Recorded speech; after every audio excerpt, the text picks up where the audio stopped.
c'est pas aussi- Salut à tous et bienvenue sur cette vidéo qui continue notre méthode Silva, toujours avec Lipasco, qui avait quelque chose à me dire il y a 10 secondes. Dis-moi tout. OK. C'est juste que la dernière fois, tu as dit que le cours est complet, mais Ouais. en fait, je ne peux pas être sûre, hein, parce que normalement, il y a toujours des désistements. Donc, Ah si oui. quelqu'un est intéressé, je peux vous mettre sur une liste d'attente. Et je ne peux jamais prédire. Il y a peut-être une, il y aura peut-être 5 personnes qui vont désister. Donc, ce n'est pas officiellement complet, mais pour le moment, je ne peux pas garantir une nouvelle place. C'est tout. Okay. Du coup, rappelle bien les dates. C'est du combien en combien? Du 10 au 31 août, les 4 derniers jours d'août. Jeudi, vendredi, samedi, dimanche. D'accord, donc jeudi 28 jusqu'au dimanche 31. S'il y a une place qui se désiste éventuellement, contactez Lee si vous êtes intéressé pour le faire. Comme ça, vous serez dans la boucle. C'est à Évry, hein. Quoi, c'est Voilà, chez oui. Compagnie Évry, Paris-Évry. En région parisienne. Alors, nous, on continue. Du coup, notre cours avancé, partie 2 du samedi. On est, bien sûr. Alors, bien sûr, je l'ai perdu. Voilà. Intelligence indépendante du cerveau, protection des influences négatives. C'est bon, je l'ai. Donc, on est sur un nouveau chapitre de la santé et des problèmes psychosomatiques. Le problème psychosomatique sont décrits comme des interférences des dimensions psychiques alpha qui se reflètent dans les dimensions θ, provoquant des accélérations et des décélérations inutiles et une production anormale de substances chimiques dans le corps. Cela interfère avec le processus de guérison naturelle du corps. On reprend les notions qu'il y a peut-être un peu moins aujourd'hui, je pense en 2025, mais qu'on retrouve dans certains systèmes, alors pas forcément les plus scientifiques, encore que ils sont, ça j'aime bien, depuis quelques années, tu sens qu'il y a des scientifiques qui cherchent à voir si réellement un impact psycho-émotionnel va par exemple être un déclencheur, un trigger, par rapport à une maladie lourde, type un cancer. Il y en a très souvent qui vont dire, tiens, il a eu un cancer suite à la mort de quelqu'un, suite à son licenciement, suite au fait qu'il apprenne que tel truc, suite à plein de choses. Donc cette notion de impact potentiel de la psyché à un certain niveau qui peut impacter le corps, donc ce qui reviendrait à ce que José dit, tu vois, c'est reflète une interférence dans les dimensions psychiques. Et alors, on va même pouvoir être un peu plus hypnotique là-dessus. On sait qu'une interruption de pattern, donc un pattern, c'est un modèle de fonctionnement et votre quotidien est plein de patterns. D'accord? Votre quotidien, c'est, je dis n'importe quoi, on se lève le matin, on fait ce qu'on a à faire le matin, pouf, on prend sa voiture ou on prend le métro, on va au boulot, on passe notre journée de boulot. À midi, on mange avec Jack tous les midis, et puis à 18h, on sort et on va faire son squash. Voilà, on fait ça tout le temps. C'est notre quotidien. Après, il y a la vie de famille, il y a tout ça. Et ça, c'est un pattern. Si on interrompt ce pattern, admettons, Jack, il est mort. Voilà. Jack est mort, il n'y a plus le déjeuner avec Jack. Mais ça faisait 25 ans que tu déjeunais avec Jack. Et Jack, c'est ton meilleur pote. Et puis, pas de bol, 2 mois plus tard, ton squash, tu n'en as plus. Ou tu te casses la jambe, tu ne peux plus faire de squash. Je dis n'importe quoi. Et bien ça, c'est des interruptions de pattern. C'est-à-dire que ça, ce n'est pas des patterns éphémères. C'est pas je bois mon eau et j'ai un pattern transitoire. C'est j'ai un pattern de vie. Mon pattern de vie, ma routine, on va utiliser un mot plus français, ma routine va être interrompue. Cette routine interrompue, ça peut complètement casser l'équilibre psychique des gens. Il y en a, ils vous le disent bien, moi j'aime ma vie parce qu'elle est équilibrée, j'ai mes potes d'un côté, j'ai ma famille de l'autre, j'aime voyager, et puis d'un coup, je ne peux plus voyager. Ou j'ai perdu mon boulot, j'ai plus d'argent. Ou j'ai mon mari, ma femme qui séparent. Ou plein de choses. Et ça casse des routines. Et ces interruptions de pattern-là, en hypnose, qui sont bien plus courtes, hein, on le fait sur 10 secondes, on sait que ça ouvre une brèche, entre guillemets. Nous, on appelle ça le facteur de jugement à ce moment-là. Hein, c'est ce qui va contourner le facteur de jugement. À ce moment-là, cette brèche-là est une brèche où on est susceptible d'absorber plein de choses. Et nous, c'est ce qu'on hypnose. Hein. On ouvre une brèche, la personne était dans un état normal pour l'amener à être dans un état de transe. Et après, l'état de transe amène quoi? La réceptivité aux suggestions qui nous intéressent. Et du coup, le risque qu'il y a, c'est que quand on a des interruptions de pattern de vie, on a des espaces en fait où on n'est plus bien, on a une espèce de latence psychique, de latence psychique, et on est beaucoup plus influencé par le monde, par plein de choses. On est plus une éponge, et du coup, on peut développer énormément de stress. On n'a plus nos routines, hein. Mine de rien, même si parfois on a des routines qui nous saoulent, ça me saoule le métro boulot dodo, il est bizarrement parfois plus OK pour notre cerveau de vivre le métro boulot dodo depuis 15 ans, plutôt que du jour au lendemain se retrouver au chômage et ne rien faire du tout. Et le cerveau pourrait dire oui, mais je me repose. Ouais, il va dire non, mais là je fais quelque chose qui n'est pas OK. Ou pour moi j'ai besoin de travailler, ou j'ai besoin de voir du monde, j'ai besoin de plein de choses. Là, je suis tout seul isolé chez moi, à me sentir mal, à me dire que il y a un problème, etc. etc. Ça, en autosuggestion, et si on reprend ce qu'on a dit sur la précédente vidéo, avec toute la notion négative que ça crée, avec l'ensemble des stress, et là on va rester juste sur le principe de stress qui va monter, eh bien, il y a potentiellement plus de stress. Donc chimiquement, il se passe des choses dans votre corps, il se passe des choses dans votre tête, et ça peut être des déclencheurs. Ça ne veut pas dire que vous ne l'auriez pas déclenché autrement, mais ça peut accélérer des déclenchements de pathologies et de maladies plus ou moins lourdes. Il y en a qui vont commencer à avoir de l'eczéma du jour au lendemain. Ils apprennent qu'ils vont être virés, ils ont de l'eczéma sur tout le corps du jour au lendemain. Il y a des gens qui commencent à avoir plein de problèmes. Mais dans ces patterns-là, là, je vous parle de trucs qui semblent négatifs, mais il y a une rupture de pattern très, très connue et qui est très étonnante. C'est la retraite. Il y a beaucoup de personnes qui, à la retraite, et on le voit beaucoup en France avec 60, 65 ans, bon, maintenant ça va être plus tard, mais des personnes qui ont attendu leur retraite toute leur vie, et le fait de casser la retraite, de casser la routine d'aller travailler et tout, un boulot qu'ils n'aimaient pas forcément, hein, avec plein de projets officiellement à la retraite, et tu ne sais pas pourquoi, il y a un taux de mortalité, et c'est connu, hein, post-travail, où cette routine a été cassée, pour une raison X ou Y, qui a dû avoir un stress. Moi, je reprends un exemple tout simple, hein. Si ma mère écoute le truc, elle va rigoler, mais ma mère, quand elle est partie, quand mon père est allé à la retraite, mon père et ma mère sont partis dans une autre région en France. Et moi, dans ma tête, je me suis dit, wow, ils n'ont jamais été ensemble tout le temps. Tu vois, ils travaillaient, elle travaillait, et je me suis dit, ça va être compliqué, hein. Dans un mois, tous les deux, ça n'a pas manqué, ils se sont séparés. Donc, pas de souci. Mais c'était normal parce que la routine, on se voit tout le temps, alors qu'on ne se voyait pas. On se voyait.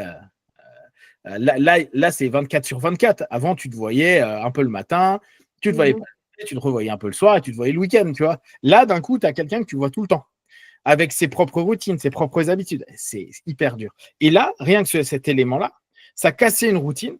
Il y a une nouvelle routine. Ça crée du stress parce que tu dois t'adapter et toi, tu n'es pas adapté ou tu n'arrives pas à t'adapter dans ce nouvel environnement, dans ce contexte-là. Rupture, alors c'est pas méchant, c'est juste une rupture, mais développe d'autres choses, du stress, du mal-être, et puis certains qui s'en vont, qui meurent, parce que on ne sait pas trop pourquoi, mais c'est très fréquent. Donc une rupture de pattern, une rupture d'un modèle, même si on a l'impression que c'est hyper positif, notre homéostasie, c'est-à-dire notre équilibre de nous-mêmes, et ça peut très bien créer le chaos, et le chaos, ou en tout cas enclencher un début de chaos. Je ne sais pas ce que c'est un petit peu pour revenir sur cet aspect des interférences, entre guillemets, de la dimension psychique sur le… Normalement, on parle de pattern interrupt quand il s'agit d'une induction rapide, mais c'est vrai, il y a des longues périodes de vie qui peuvent… Mais Covid, c'est une excellente… Ça, c'était une interruption de pattern de toute une civilisation. Et ouais. Et wow, le stress, les changements qui ont suivi tout ça, c'est extraordinaire. Tout à fait. On voit que ça a pu créer, tu vois, on reparle de tension. Je ne sais pas si c'était pareil au UK, mais en France, il y a plein de couples qui se sont séparés après le Covid, parce que pendant, ils ne pouvaient pas. Parce que d'un coup, ils se sont dit, mais… c'est pensé vivre ensemble 24 heures. Moi, je n'ai pas payé pour ça. Tu vois, moi, je me suis marié avec quelqu'un que j'adore mes enfants et tout. Mais là, non. Là, H24, il n'y a pas moyen. Le pattern et le cerveau, ça, plus l'ensemble on avait plein de discours anxiogènes autour de nous, donc ce n'était pas aidant non plus. Mais tu vois à quel point la modification d'un élément, d'un pattern, va créer on va reprendre le mot de José, des interférences qui deviennent de plus en plus importantes. Et vu qu'en plus, les interruptions de pattern emmènent dans des états de transe, même si c'est transitoire, quelqu'un qui apprend qui va être au chômage du jour au lendemain, viré de sa boîte, tu vois, quand quelqu'un dit « je suis choqué, je suis en train de digérer l'information », bah là, en gros, il est en transe. Et il est en transe et les transes peuvent durer longtemps, des journées entières, où bah, il est perméable à plein de suggestions négatives, plein de suggestions positives aussi. C'est le moment où il faut encourager les gens. Mais on est dans un truc où on n'arrive pas à retrouver un équilibre, un bien-être, etc., etc. Donc ça, c'est vraiment quelque chose de très, très intéressant. Et pendant qu'on est là-dedans, normalement, on parle de ça comme une façon d'induire l'hypnose, etc. Mais ça explique aussi pourquoi tellement de gens disent « je veux changer, je veux plus souffrir, je veux sortir de ça », mais à l'intérieur, ils veulent le garder. Et c'est cette fameuse peur de l'inconnu, de l'inconscient. Mais en fait, c'est peur d'un changement dans la routine. Exactement. Et là encore, si vous écoutez ce podcast, vous entendez ça, c'est pas grave d'avoir cette notion-là, c'est normal. En fait, on préfère vivre des patterns négatifs, des routines négatives, plutôt que de risquer, parce qu'en fait, c'est ça qui se passe dans notre cerveau. On projette en disant, ça pourrait être mieux si je suis plus avec ces personnes-là, etc. Oui, mais il y a aussi le cerveau, il a un biais de négativité, donc il est habitué à voir le plus négatif. Donc, bien sûr, elle peut se dire, bon, bah, c'est cool, j'aurais pu cette tension, cette pression, ce malaise avec ces personnes-là ou cette entreprise-là, ou qu'importe. Ah ouais, mais ça se trouve, je vais être moins payé après. Je vais peut-être pas retrouver un boulot proche de chez moi. Je vais peut-être pas. Il y a plein d'éléments, les et si, et si, et si. Et du coup, on dit, ouais, mais pourquoi il reste dans une relation toxique, dans une entreprise toxique, dans des circonstances comme ça? Mais parce que c'est pas évident.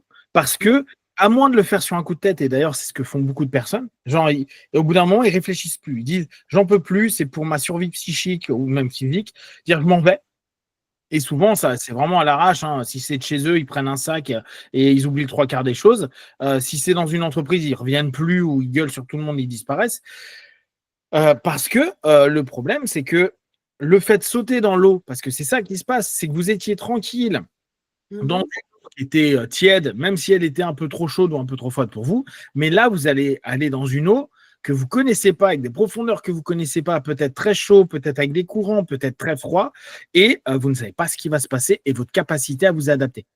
Donc, le cerveau, il vous amène à « oula, on ne va pas dépenser trop d'énergie, vaut mieux dépenser moins d'énergie dans un état qui est nul pour nous que d'en dépenser beaucoup pour un état qu'on ne sait pas ce qui va nous arriver. » Parce que pensez bien à notre cerveau, là on ne vient pas sur l'esprit.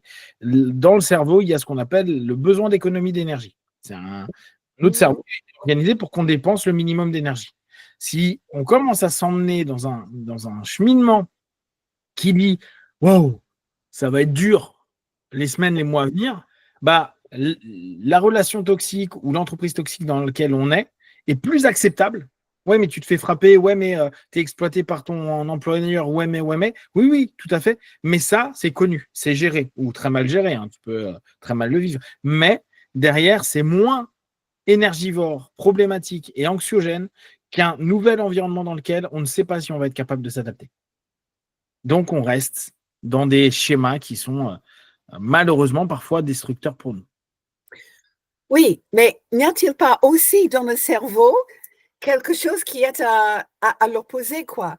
Alors, malheureusement, je ne peux plus citer son nom parce que c'était un scientifique que j'avais lu en Australie il y a très longtemps.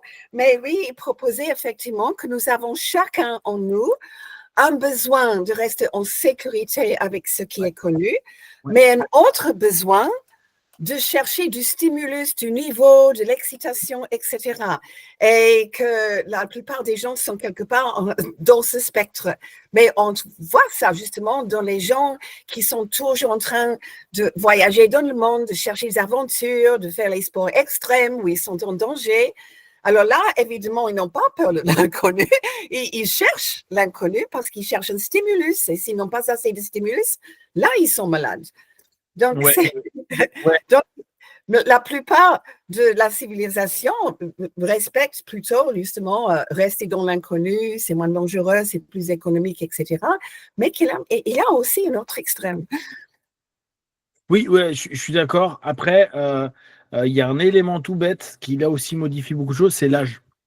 Parce que Oui, souvent, tu vas voir cette notion entre allez, 15 et 30, 35 ans. Après, déjà, les gens, mais sans s'en rendre compte, hein, ils se calment. Ils vont dire, oh, mais ça, c'était bien quand j'étais plus jeune. Ouais, mais plus jeune, c'était il y a 3 ans pour toi. Oui, oui, mais c'était avant, tu vois. Parce que bah, le corps, là-dessus, il est assez bluffant. À un moment, il dit, naturellement, hein, allez, on se met en économie d'énergie. Oui, c'était super, j'avais besoin de ça, mais là, j'ai moins besoin de ça. Il y en a qui continuent, mais c'est rare. Tu vois, tu vas moins voir des personnes à 55, 60 ans continuer à faire des trucs de fou.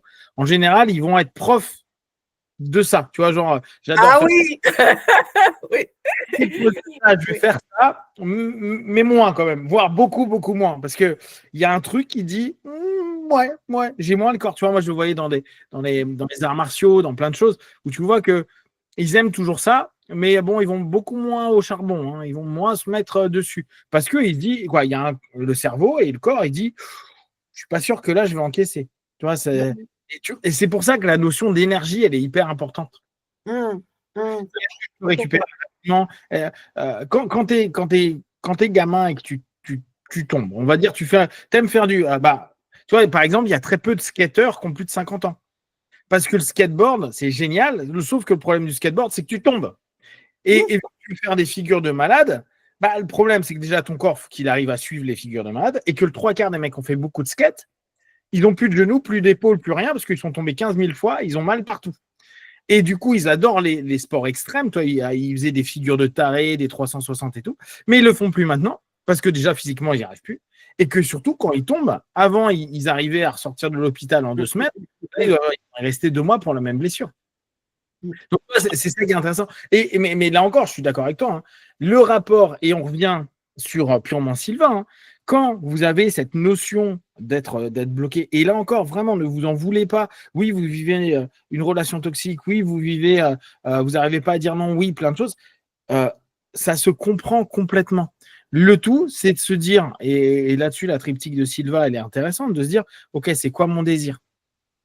C'est la croyance que j'ai dans la capacité d'aller au-delà de ça et mettre en branle des actions pour avoir une attente positive. Mais cette notion d'aller chercher en vous du désir et la croyance que vous pouvez avoir un mieux, un monde meilleur, des capacités, en sachant, et là encore, comme on le disait sur une précédente vidéo, sans nier les choses, sans dire oui, non, mais c'est bon, tout va aller bien. Non, non, en sachant que ça va être galère, mais en se disant, OK, j'ai le désir qui est profond, j'ai la croyance dans mes capacités de résoudre ça, et je vais le faire. Cette notion, c'est sur laquelle, ce que disait Elie, hein, je vais chercher de la stimulation, j'ai le désir assez fort pour ça. Et donc ça, c'est hyper important. Hop. Tac, tac, tac.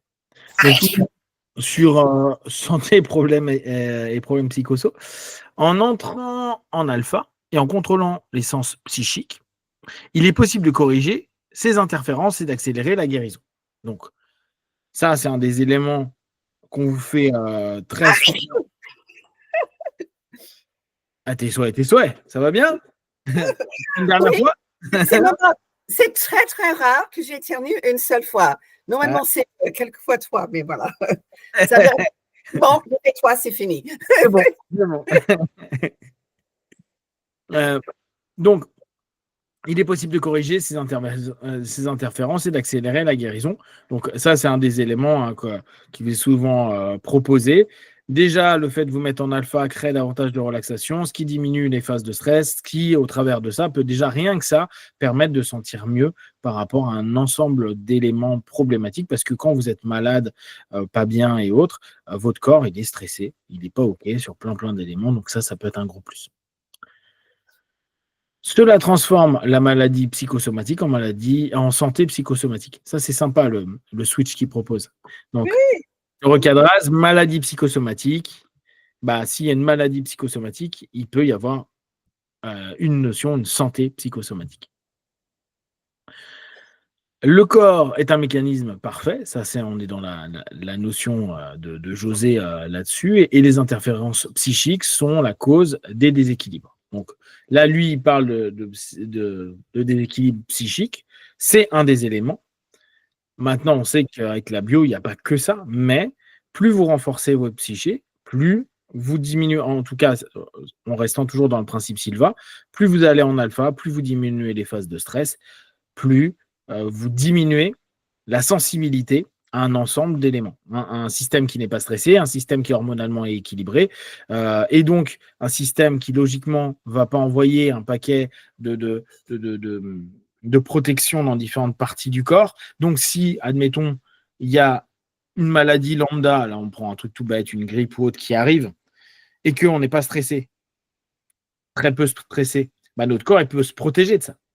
Par contre, si on a fait un voyage long, je sais pas, genre en Australie, qu'en plus il y avait la clim qui était pourrie, qu'en plus tout le monde était malade, qu'on arrive, qu'on est fatigué, et ben d'un coup, on développe notre corps, il n'a pas pu se protéger, il n'a pas pu dormir, il n'a pas pu récupérer, et il y a plus de chances que la dite grippe, elle vienne et elle reste longtemps. Je ne sais pas, je dis ça au hasard, mais je me souviens de quelqu'un qui a vécu ça il y a quelques semaines, quelques mois. Et la fatigue joue énormément là-dessus. La fatigue. Et souvent, les voyages, toi, ça t'était arrivé en avion, mais souvent, les voyages, ça stresse les gens. Ça stresse, c'est long. En plus, là, toi, tu avais un voyage de. Et avec l'âge, on récupère moins rapidement. Non, justement, la dernière fois, je suis allée en Australie, en rentrant, j'étais malade pendant au moins 3 semaines. Et mon médecin a dit, mais 14 heures dans un avion avec 300 personnes et tous les microbes qui circulent dans le même air, et il n'y a rien que pire d'être prisonnier dans un sous-marin au fond de l'océan. Ah oui, c'est vrai. Et à tout ça avec la fatigue, etc. Donc, on est vraiment sur cette idée-là. Si vous pouvez régulièrement aller en alpha, et c'est conseillé 3 fois par jour, matin, midi, soir, à 5 minutes, 10 minutes, un quart, faites-le, parce que ne serait-ce, même si vous n'avez rien à traiter de spécifique, je le répète régulièrement, juste pour apaiser, déstresser votre corps, votre esprit, et donc potentiellement en faire un meilleur protecteur sur ce qui peut se passer et dans votre tête et ce qui pourrait se passer dans votre corps. Trouver une position neutre de l'esprit permet au système de revenir à un fonctionnement normal tel qu'il a été conçu par le créateur. Le contrôle mental vise à trouver un équilibre approprié entre le système nerveux autonome, sympathique et parasympathique. Un exemple frappant est la guérison d'une femme souffrant de problèmes labiaux depuis 7 ans, qui a été guérie en 1 semaine avec la méthode de programmation. On va finir là-dessus. Ouais, nickel. Donc, éthique et pratique. L'éthique dans la profession de l'hypnose est soulignée. La présence d'une tierce partie comme témoin est préférable. Bon, ça devait être il y a très longtemps, parce que c'est vrai que je pense qu'il y a très longtemps, vu l'image de l'hypnose, avoir une tierce personne pouvait être quelque chose de OK. Surtout lors de l'interaction avec le sexe opposé. Maintenant, la problématique se pose moins, sachant qu'on peut enregistrer nos sessions et d'un point de vue audio et d'un point de vue vidéo. D'ailleurs, moi, c'est quelque chose que je propose beaucoup à mes apprenants en hypnose, à dire, vous êtes avec des enfants, encore plus si vous êtes un mec, vous filmez toutes les séances. Comme ça, il n'y aura jamais de problème. On a un téléphone, tu mets ça sur un trépied, on n'en parle plus. Pour les mineurs, il y a une permission écrite des parents. Donc ça, souvent, c'est vrai que quand on fait de l'hypnose avec les enfants, c'est ce que je viens de dire, les parents sont OK. Nous, aujourd'hui, on peut enregistrer. C'est impératif, mais il ne faut pas toucher un enfant du tout. Oui, c'est vrai, il faut éviter tout ce qui pourrait amener vers des problèmes. Les tentatives de certains professionnels à limiter la capacité d'hypnotiser une personne à des médecins psychologues certifiés et dentistes ont été ridiculisées et neutralisées car elles empêchaient le sujet de prendre ses propres décisions. Alors attends, 72, il dit ça. Ouais, Gil Boyne, John Capaz, toute cette équipe-là était déjà en train de vraiment travailler pour mettre en avant les lay hypnotistes, les hypnotistes laïcs, c'est-à-dire que c'était dire que tout le monde peut devenir hypno, mais en restant éthique et en ayant bien un cadre, justement ce que la NGH propose. Une critique est adressée aux hypnotiseurs de scène qui ne neutralisent pas les suggestions post-hypnotiques. Ça, je suis assez d'accord avec lui et c'est encore le cas aujourd'hui. Laissant des sujets avec des clés qui pourraient être réactivées plus tard si elles sont renforcées. Bon, de là à ce qu'elles soient renforcées, mais là-dessus, il a vraiment pas tort. Ces suggestions peuvent s'estomper si elles ne sont pas renforcées, voilà. Mais une répétition quotidienne les maintiendrait le reste de sa vie. Bon, en général, les suggestions faites en hypnose de scène, tu les répètes quasiment jamais, voire jamais, jamais, jamais. Mais ce qu'il dit est complètement juste. Il y a des moments, il n'y a pas cette fin. Donc voilà, bon là, ça finit sur ça. Donc pour faire un résumé de ça, cette partie-là, c'est présente le contrôle mental comme une évolution des techniques de hypnose, se concentrant sur le développement de la communication subjective à travers l'alpha. Il met en lumière les potentiels illimités de l'esprit humain de se programmer, de se guérir et de programmer, en soulignant l'importance de l'intention, de l'imagination et de la compréhension profonde des mécanismes de l'esprit au-delà des mesures purement cérébrales. Là, vous avez vu sur ce samedi, en tout cas sur cette partie du samedi, énormément de choses sur l'hypnose. Puis là, vous avez vu, on est en train de revenir vraiment sur du cœur de la méthode, avec sa manière de voir, de percevoir les choses. Est-ce que tu as quelque chose à rajouter par rapport à ce qu'on a vu aujourd'hui? Oh, juste de dire que je ne reste jamais d'être étonnée comment un tout petit texte de José est tellement riche et dense qu'on peut discuter pendant 1 heure juste quelques phrases, parce que ça touche vraiment des choses profondes. C'est excellent, c'est fascinant de le faire. Et je te remercie justement pour l'opportunité de faire cette exploration. Merci à toi surtout d'être prêt. Et merci à Ed de nous avoir fait. Mais je suis sûr qu'il a d'autres trucs comme ça. Oui. C'est ça. Il en a d'autres, des perles comme ça. Le problème, c'est que si on ne le sait pas, il ne va pas les éditer. Et vu que là, il paraît pas très, en ce moment, il continue les livres, mais il répond pas beaucoup à des mails, etc. Donc, c'est pas évident de l'avoir. En tout cas, je vous rappelle, comme sur la précédente vidéo, n'hésitez pas à aller sur laméthodesilva.fr, laméthodesilva.com.ch.be. Vous pouvez voir l'ensemble des cours qui sont proposés. Donc, n'hésitez pas à aller consulter puis contacter les instructeurs. Lee, je vous le rappelle, fait ces derniers séminaires, parce que là, il vous reste 6 mois pour rencontrer Madame Lipasco ou revoir Madame Lipasco au travers de ces séminaires en physique, mais aussi online. Donc ça, je vous invite à aller voir tout ça sur hypnovision.net également. Donc vous aurez un ensemble d'informations à ce niveau-là. Petit rappel du début qu'on vous avait déjà dit. S'il y a des personnes qui sont encore intéressées pour la fin du mois pour la méthode Silva sur 4 jours en présentiel en Ile-de-France, vous pouvez contacter Lee, même si pour l'instant on ne sait pas. On ne sait pas s'il y aura des désistements ou pas. Et puis après, vous avez toute la partie hypnose qui arrive à partir de septembre jusqu'à la fin de l'année, où vous auriez une certification NGH. Mais si vous n'avez pas envie de tout faire, et ça, je reviens dessus, vous avez Hypnovision qui est vraiment intéressant, qui est sur 4 jours et qui permet, notamment si vous avez fait la méthode Silva, de bien mieux comprendre la méthode après, ne serait-ce que cet aspect-là, et plonger dans l'hypnose avec l'état d'esprit de quelqu'un qui était instructeur Silva, c'est-à-dire Burt Goldman. Et ça, c'était vraiment cool. Voilà. Est-ce que tu as quelque chose à rajouter pour finir? Juste bravo, tu as bien mémorisé tout ce que j'ai fait. Merci, Punk. Yes, et comme d'habitude, si vous avez des questions, vous les partagez sur Facebook, YouTube, on y répondra le plus rapidement possible. Et ne prenez que ce qui est bon et juste pour vous tester, observer, analyser et conclure. À très vite. Ciao!